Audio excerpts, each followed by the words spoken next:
Okay, we're going to do a quick video on the GM spare tire safety hook fiasco in the design.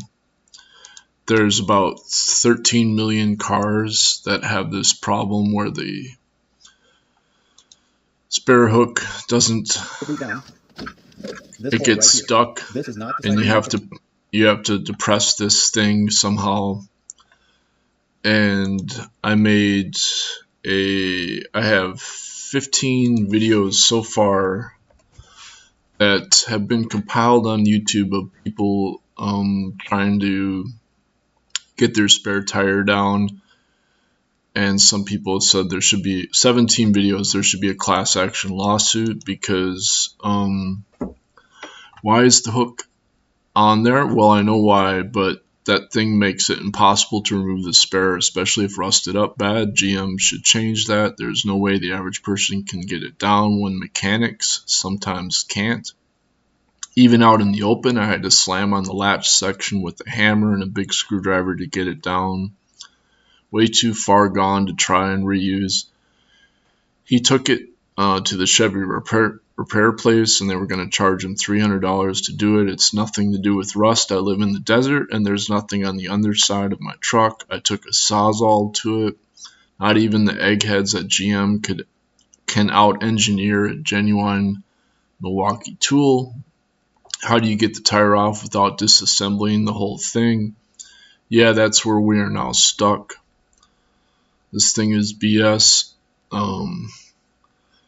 So people get stuck on the side of the road with this thing, and it's dangerous because you got cars coming at you.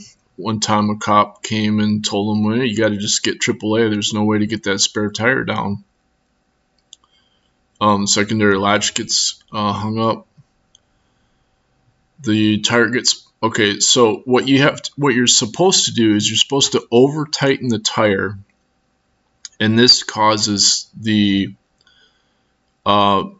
spring mechanism to get pulled up past the so that releases the spring again, and then that causes the hook to push back in. But the problem is that the gear strips out too easily from over tightening it, and then the cable won't drop at all. And the spring easily wears out even if there's no rust because it's a compressed spring. So when you have that secondary safety hook, you have the spring constantly compressed, and a compressed spring wears out faster than one that is not compressed, and so it stops springing back, and that's why it doesn't come down even in rust-free areas. And so then when you have to crank it, again to over tighten it, it ruins the lifting winch because the gears get stripped out. And so the manual actually tells you to go buy a new winch for a whole new carrier system, tires, spare tires carrier winch. I keep saying winch. Okay, people try to use straps to hold it up there instead of a safety hook. The aftermarket winch does not have the safety hook.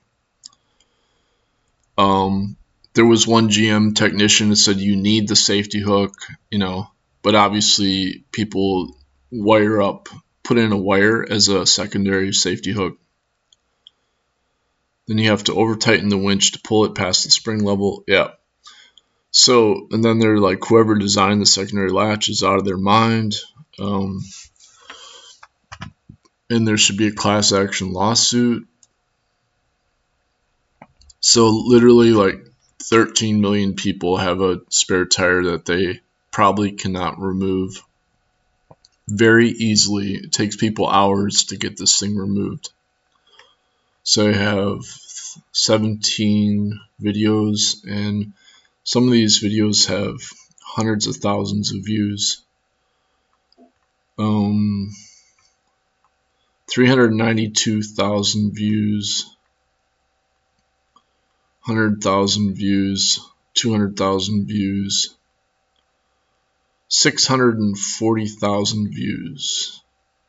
Somebody actually named their YouTube channel after this problem.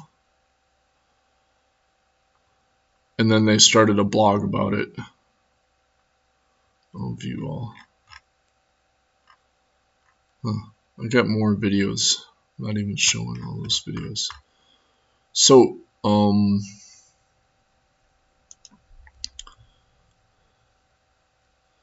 yeah, so basically it's just an inherently bad design because the spring is constantly compressed and you're supposed to over tighten it to release the spring.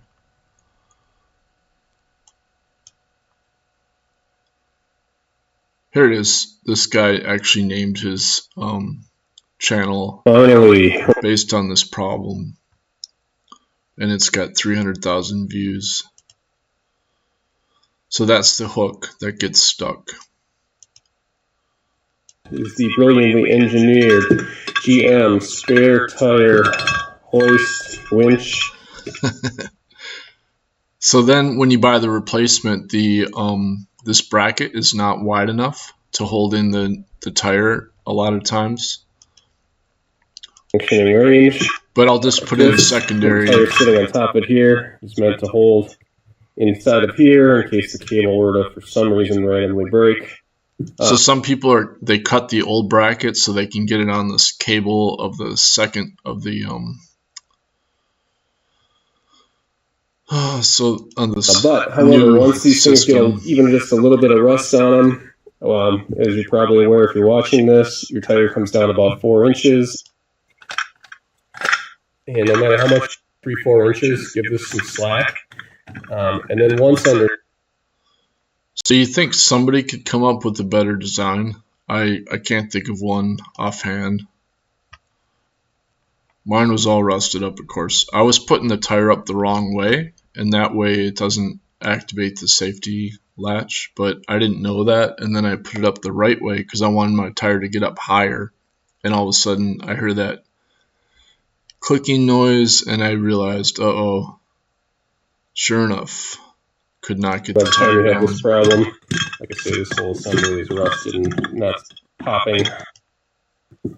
More or less, I found a replacement that looks to be the easiest part of this whole process. I think it's made by Dorman.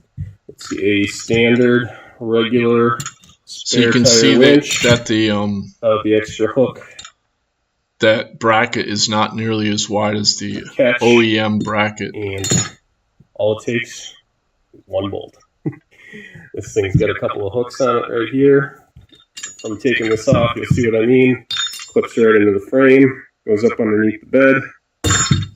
Put one bolt in, and you can use it just like every other spare tire I've ever owned, and just crank it up, crank it down, probably about once, twice a year maybe.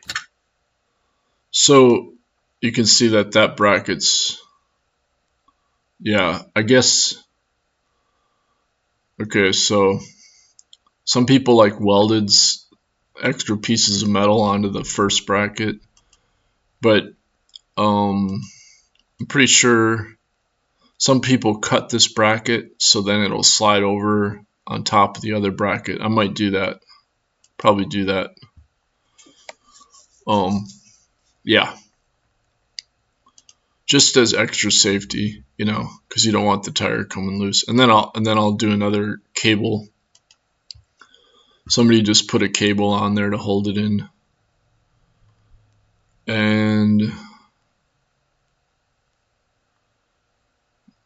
meanwhile, 13 million people are trying to figure out how to get their spare tire down. Or they just put it in the back of their pickup truck. But if you don't have a pickup truck,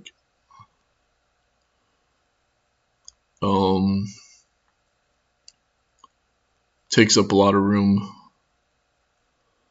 And yeah, I think, oh yeah, here's the guy who, was this the guy who, It'd be all good right there. See, he's got it and wired you won't up. have any problems. For people who want to hook it to the body bolts, I don't know if you can see that there. Anyway, sit down in the sun. It'd be all good.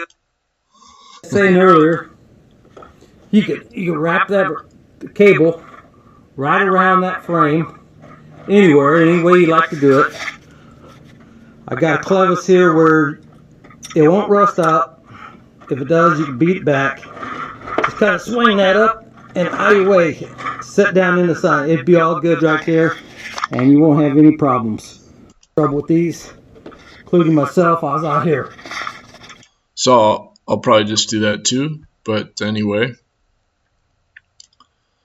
yeah, it's unfortunate that people are having so many problems with this design, and that's why I made this playlist, because I was like, okay, somebody was wondering, well, how does it actually work? How is it supposed to work? And you're supposed to over tighten it to release that spring.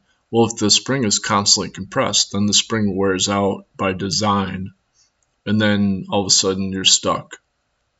So then they say you're supposed to use, the manual actually says to use a jack, and you're supposed to balance the jack on the wheel chucks, which is really like totally bonkers, because if you're someplace where the ground isn't level, that's obviously not going to work.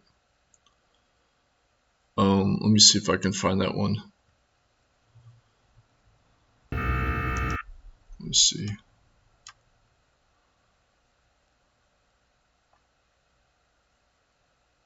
Oh, I think this is it. No, I didn't find it.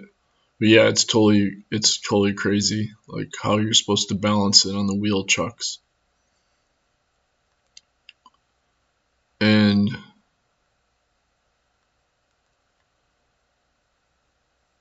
I think this might be it. Yeah, this is it. I'm going to show you guys how to change a tire.